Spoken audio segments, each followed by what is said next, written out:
The person who stopped Yujiro from opening the door has been a theory for a long time in the Baki community. In this video, we are going to crack the case on who it could possibly be. In order to figure this out, we have to look beyond the context of what's going on. What was happening beyond this? Well, at this point, two fights are being set up. Yujiro versus Doppo, and Baki versus Kureha. And sometime before the match actually starts, Yujiro is seen sleeping soundly on his bed after massacring a pro wrestling school, then dreaming about beating up some more people brutally. You know it's what he likes. He then senses some energy or forceful nature at his door.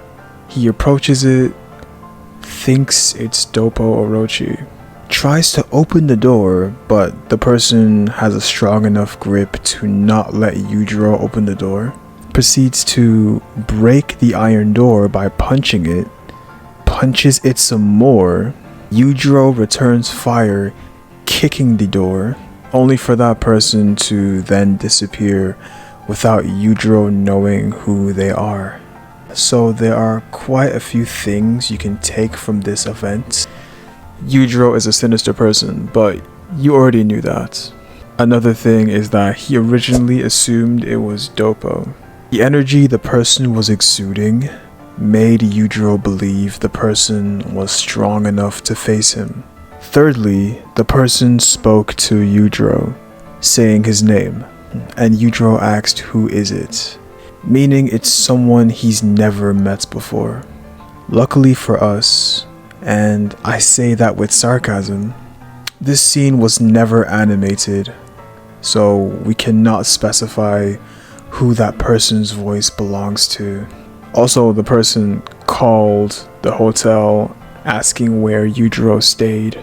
That being said, the guy behind the door is unknown to Yujiro, and it's someone strong enough to face him. Might as well point out that the person has a obvious grudge against Yujiro, but that's basically nearly everyone Yujiro crosses paths with.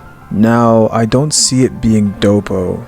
He has a scheduled match with Yujiro later on, so I don't see why he would toy with him before the day of the fight.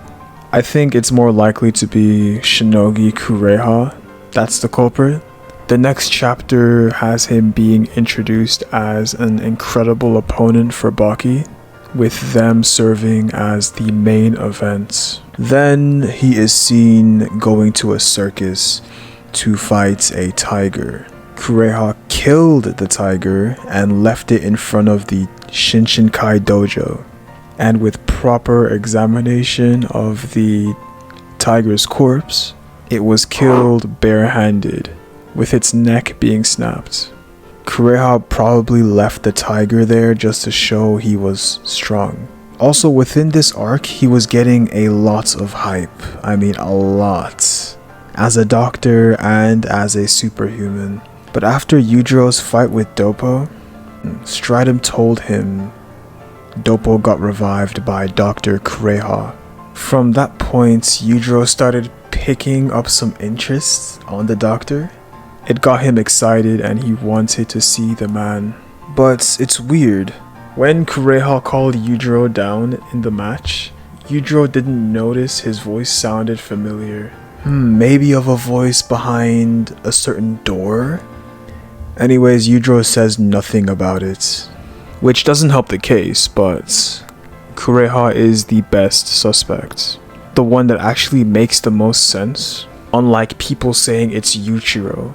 The reason that one doesn't work because wouldn't Yujiro hear his voice and he would be able to recognize it to be his own father's voice.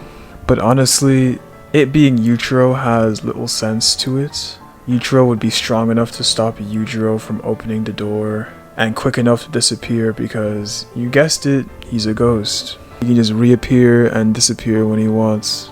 But that theory doesn't hold up as much. We don't even know if Itagaki had plans to show Yujiro had a father this early in the story.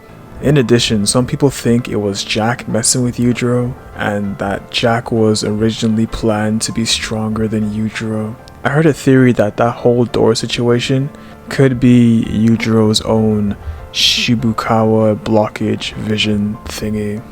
Or better yet, illusion of barriers. Let me break it down to you. Like, you know how Goki Shibukawa has these visions of impending danger before he fights someone?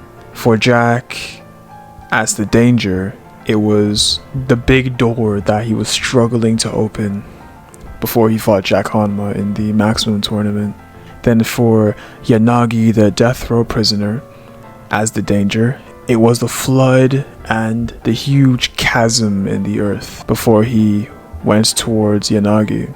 Then for seeing Musashi, the swordsman, he saw a cliffside of either water or lava, which I think it's lava, I'm not sure, but we will see that in when the Musashi arc is animated. So then Yujiro's illusion barrier must have been the door that he couldn't open because of an overwhelming force that was stronger than him. And when I say that out loud, it makes it seem like the illusion barrier was for Doppo, which that doesn't make sense because Yujiro wouldn't see him as a danger. But I digress. During that time, many people thought it was Unchained Biscuit Oliva since he was introduced as someone that could rival or even beat Yujiro at the time. And in that non-canon episode, Yujiro said, "I'll save you for later." So Oliva just traveled to Japan just to mess with Yujiro's door. Why do I kind of see that happening? Like and subscribe if you liked the video, and support me on Buy Me a Coffee, link in the description. And you also get a special perk if you become a member as well. Okay, so everything mentioned, all the theories, most of them seem pretty stellar. But the three that really stand above the rest, above the top, and has the best chance of being viable is one, it being Kureha, because he was hyped up at the time. Two, Jack Hanma, because maybe he was planned to be introduced then and there, but the idea was changed last second. Or three, Yujiro, in ghost form, coming back and messing with Yujiro regularly, as he did in the father-son fight. I guess many people wouldn't agree that it's Kureha, because they would think he's not strong enough to do that. Which to me, I also had my doubts that he could not outgrip Yujiro Hanma, but maybe, just maybe, he was stronger than we thought. The strong is the beautiful.